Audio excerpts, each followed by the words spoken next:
Israel மற்றும் சிரியாவுக்கு இடையே America மத்தியஸ்தம் செய்து வரும் நிலையில் பிரான்ஸ் தலைநகரான பாரிஸில் அமெரிக்கா தலைமையில் சிரியா மற்றும் இஸ்ரேலுக்கிடையே மீண்டும் பேச்சுவார்த்தை நடைபெற்றது. இஸ்ரேல் ஆக்கிரமிப்பில் உள்ள கோலன் குன்றுகளில் வாழும் சிறுபான்மையினருடன் ட்ரூஸ் மக்களின் பாதுகாவலராக தன்னைத்தானே நிலைநிறுத்திக் கொள்ளும் இஸ்ரேல் கடந்த ஆண்டு கூட சிரிய அரசு மற்றும் பாதுகாப்பு படைகள் மீது தாக்குதல் நடத்தியிருந்தது. இந்த நிலையில் இரு நாடுகளின் இறையாண்மை மற்றும் பாதுகாப்பை உறுதி செய்யும் வகையில் பாரிஸில் நடந்த பேச்சுவார்த்தையில் இரு நாடுகளும் பல தீர்வுகளை எட்டியிருப்பதாக அறிவிக்கப்பட்டுள்ளது.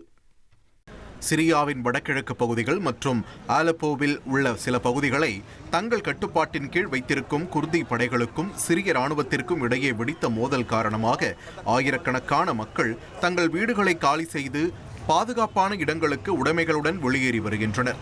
இதனால் சிரியாவின் வடகிழக்கு பகுதியில் பெரும் பதற்றம் ஏற்பட்டுள்ளது. 1,25,00,000 மனங்களை வென்ற தந்தி டிவி யூடியூப் சேனல். தவிர்க்க முடியாத தம்ப்நெயில்ஸ், கலக்கலான கான்டென்ட்ஸ். நீங்களும் இந்த குடும்பத்தில் இணைய இப்பவே சப்ஸ்கிரைப் பண்ணுங்க. அசுரபலம் கொண்ட எங்கள் டிஜிட்டல் கரங்களில் உங்கள் விளம்பரங்களை சேர்க்க வாட்ஸ்அப் பண்ணுங்க. 8939888378. Email advttanditv@dttv.in.